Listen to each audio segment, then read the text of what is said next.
Good morning dear students, कैसे हैं आप सब। आशा आप सब कुशल होंगे। हिंदी की ऑनलाइन क्लास में आपका टॉपिक चल रहा था सेनापति। ठीक है, सेनापति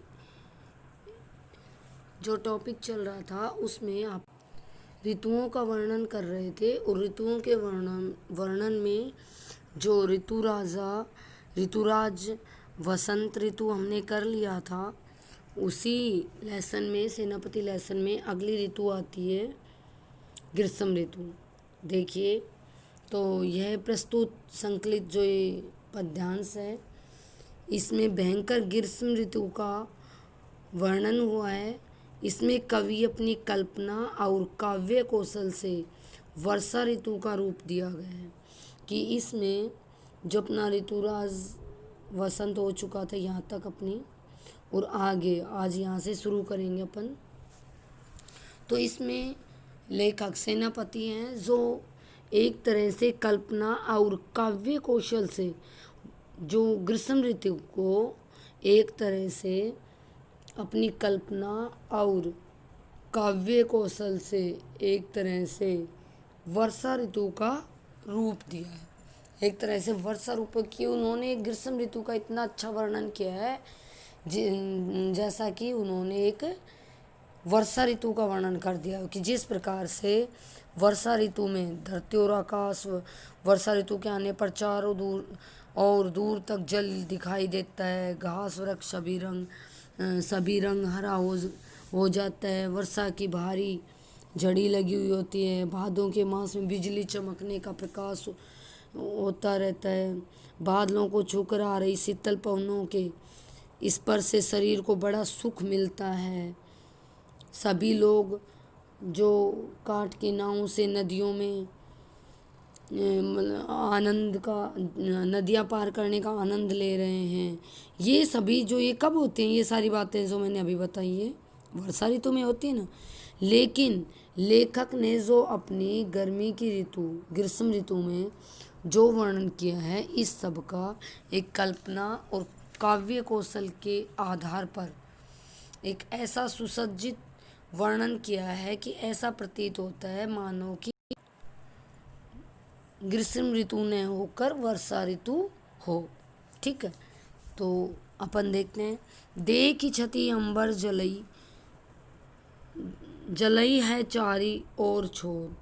देख छति, छति का अर्थ होता है पृथ्वी और अंबर का अर्थ होता है आकाश। जलई जलना, जलई है ही मतलब जलना, जल पानी वाला नहीं, तपत अर्थात जलना, जैसे जो जलना क्रिया होती है ना कि तपना। ठीक है, चारी और छोर कि चारों तरफ, चारों किनारों पर, कि ग्रीष्म ऋतु के पक्ष में लेखक कह रहा है कि भयंकर गर्मी के कारण धरती और आकाश चारों ओर दूर दूर तक जलते हुए दिखाई दे रहे हैं। कि चारों ओर गर्मी के कारण धरती और आकाश जलते हुए दिखाई दे रहे हैं। तिन तरबन सब ही कऊ रूप हर यऊ है। तिन का अर्थ होता है, तिनका घास। तरबर होता है वृक्ष, वृक्ष की घास की भीषण ये जो तपत हो रही है, ये जो गर्मी हो रही है, इससे घास और वृक्ष सभी को झुलसाकर उनका रूप नष्ट हो गया। कि कऊ रूप हर्यो है, कि उनका रूप नष्ट हो गया। कि तिनके और वृक्ष जितने भी हैं उन सब का इस गर्मी की वजह से अर्थात सब कुछ झुलस कर नष्ट हो गए। तो सूर्य की प्रचंड किरणों से जो तापमान बढ़ रहा है, उसकी वजह से घास और वृक्ष सभी झुलस कर अर्थात वो झुलस कर नष्ट हो गए, उनका रूप खत्म हो गया। महाजर लगई ज्योति भादव ही की होती चले। उसके बाद देखिए कि सूर्य की जो प्रचंड किरणें शरीर जो अग्नि का ताप पीड़ित कर रही है। तो चारों ओर वन में लगी आग का सा प्रकाश फैल रहा है। महाजर जली भाद्रव की होत चली, कि ऐसा लग रहा है जैसे कि चारों तरफ आग फैल रही हो। भादवे महीने में अर्थात जंगल की आग की तरह, दावानल की तरह, कि भादवे महीने में भी ऐसा लग रहा है कि चारों ओर जैसे कि आग जल रही हो। जलद पवन तन सेक मानव परियो है। और उसके बाद जलद का अर्थ होता है बादल, कि ऐसा लगता है तपती हुई वायु या बादल या शीतल पवन, सेकती हुई या स्पर्श करती हुई, गर्म सिकाई करती हुई, कि ऐसा प्रतीत होता है कि तपती हुई वायु से शरीर की सिकाई सी हो रही है, कि शरीर सिक सा रहा है। अर्थात ऐसा लग रहा है कि तपती हुई वायु शरीर को सेक रही है, उसकी सेकन कर रही है। दारुण तरनी तरई नदी सुख पावई सब। उसके बाद देखिए बताया है आगे कि भयंकर रूप से तप रहे सूर्य के नीचे, कि जो तप रहे, दारुण तरनी तरई नदी, कि जो बहुत तेज तपत से या भयंकर रूप से तप रहे सूर्य के नीचे लोग नदियों में सुख सुख पावई सब पा रहे हैं। कि भयंकर ये जो रूप है, अर्थात ये तप रहे सूर्य के नीचे, अर्थात जब बहुत तेज तपत पड़ रही है उस टाइम नदी का पानी ही तो सुख देता है। पानी ऐसा लगता है कि पानी में डूब जाए। तो जब ये बहुत तेज तपत आ रही है, सूर्य भयंकर रूप से तप रहे सूर्य के नीचे, नदी का पानी ही या नदी ही सुख दे रही है। सीरी घन चाबी बोई चित धरियो है। उसके बाद देखिए कि बादलों की शीतल छाया, सीरी घन छाया, कि घन बादलों की जो शीतल छाया, पानी ही सभी के मन को अच्छा लग रहा है। कि बादलों की ये घनी छाया है, अर्थात जो ये पानी है ये ही सबको अच्छा लग रहा है। देखी चतुराई सेनापति कविताई कीजू, कि कवि सेनापति कहते हैं कि उनकी कविता की चतुराई तो देखो, कि उनकी कविता में जो ये चतुराई है, क्या चतुराई है, कि उनकी चतुराई को देखो। क्या है? ग्रीष्म विषम वर्षा की सम करियो है, कि जो एक ग्रीष्म ऋतु है इसका वर्षा ऋतु के समान कैसे बताया है, कि इस ग्रीष्म ऋतु को किस प्रकार से अपनी कल्पना के अनुसार, काव्य कौशल के अनुसार किस प्रकार से इस ग्रीष्म ऋतु को वर्षा ऋतु की तरह एक मीठा रूप देते हुए इसका विवरण किया है। इसके बाद देखिए अगले छंद में, दामिनी दमन सूर्यचाप की चमक श्याम, घटा की जमक अति घोर घनघोर थे। अगले छंद में सावन के मास के आने पर दिखाई देने वाले दृश्यों का एक नारी अपनी सखी से, अर्थात एक औरत है वो अपनी सखी से वर्णन कर रही है और अपने मन की दशा बता रही है। अर्थात अगले जो छंद में सावन मास के आने पर वह एक कल्पनाशील में कैसे अपने जो प्रिय के वियोग में अपनी दशा को बता रही है और किस किस तरह से वो अपने मन की दशा अपनी सखी से बता रही है, इसी का विवरण है। दामिनी दमक सूर्यचाप की चमक श्याम, दामिनी का अर्थ होता है बादलों में चमकने वाली बिजली, दामिनी का अर्थ होता है बिजली, ठीक है।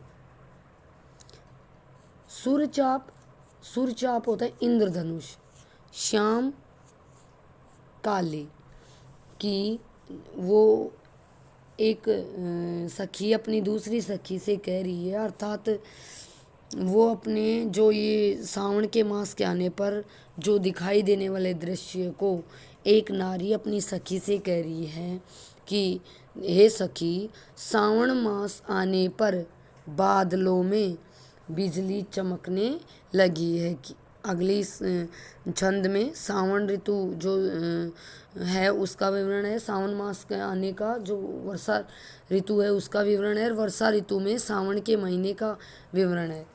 तो कि हे सखी, सावन मास के आने पर बादलों में बिजली चमक रही है। घटा का चमक अति घोर घनघोर थे। आकाश में विविध रंगों वाले इंद्रधनुष भी अपनी छटा फहरा रहे। सुरचाप की चमक श्याम, सुरचाप होते इंद्रधनुष की चमक, कि इंद्रधनुष चमक रहे हैं, अर्थात इंद्रधनुष की जो विभिन्न रंगों वाली किरणें हैं वो छटा बिखेर रही हैं। और काली घटा से बरसती मंद मंद बूंदों की ध्वनि सुनाई दे रही है। कि श्याम, काली घटाओं से जो मंद मंद बरसती हुई छोटी छोटी बूंदें जो ध्वनि कर रही हैं वो सुनाई दे रही हैं। घोर घनघोर तई और अति घोर घनघोर तई, और जो ये काले बादल हैं अर्थात घने बादल डराने वाली गर्जन कर रहे हैं। कोकिला, कोकिला का अर्थ होता है कोयल। कपाली कल गूंजत है। कोकिला कोयल और कपाली होता है मोर, कलापी होता है, सॉरी, कलापी मोर। तो कोयल और मोर मंद और मधुर स्वर में जहाँ तहाँ बोल रहे हैं। कि कोयल और मोर, कोकिल का अर्थ होता है कोयल और कलापी का अर्थ होता है मोर। कि कोयल और मोर जहाँ तहाँ मधुर स्वर में बोल रहे हैं, कि ये भी मीठे मीठे बोल रहे हैं। इसके बाद देखिए, सीकर तय शीतल समीर की झकोर है। और वर्षा की बूंदों से शीतल समीर होता है पवन, हवा के झोंके आ रहे हैं। कि वर्षा की बूंदों से शीतल पवन के झोंके आ रहे हैं। सेनापति आवत कहियो, सेनापति आवत कहियो है मन भावत सु, लाग्यो तरस सावन विरह जुर जोरते। उसके बाद देखिए, कि मेरे प्रिय, कि हे सखी, मेरे प्रिय ने मुझे आने का संदेश दिया था, अब तो उनसे मिलने के लिए मेरा वियोग लाग्यो तरसावन, की लग गया तरसाने, अर्थात मुझे उत्तेजित कर रहा है। मिलने के लिए वियोग हृदय तरस रहा है। विरह जोरते, कि मेरा जो वियोगी हृदय है वो जोर से तरस रहा है, अर्थात उत्तेजित हो रहा है। आई सखी सावन, कि ये सखी देखो मिलने की जगह, अर्थात मिलने की इच्छा जगाने वाला सावन। आयो सखी सावन मंद सर सावन, कि ये जो मदन होता है, जो काम देव या मिलने की इच्छा, कि जो मिलने की प्रबल इच्छा करने वाला सावन आ गया है। कि मिलने की इच्छा जगाने वाला सावन का महीना आ गया है। लाग्यो है बरसावन सलील चहु और तय, और चारों और जल बरसा रहा है। कि ये चारों तरफ क्या कर रहा है, जल बरसा रहा है, अर्थात ये सखी देखो मिलने की इच्छा जगाने वाला सावन का महीना आ गया है और चारों ओर जल बरसा रहा है। ठीक है, तो जितने ये दो आज अपन ने छंद किए, एक था जो ऊपर वाला जो ग्रीष्म ऋतु को वर्षा ऋतु की तरह कल्पना के तौर पे उसका विवरण किया है, और दूसरा जो वर्षा ऋतु में सावन महीने के आने पर एक नारी अपनी सखी से वर्णन कर रही है। इन सब को दोनों को आप अच्छे से याद करेंगे। अगले वीडियो में फिर मिलते हैं, तब तक के लिए थैंक यू।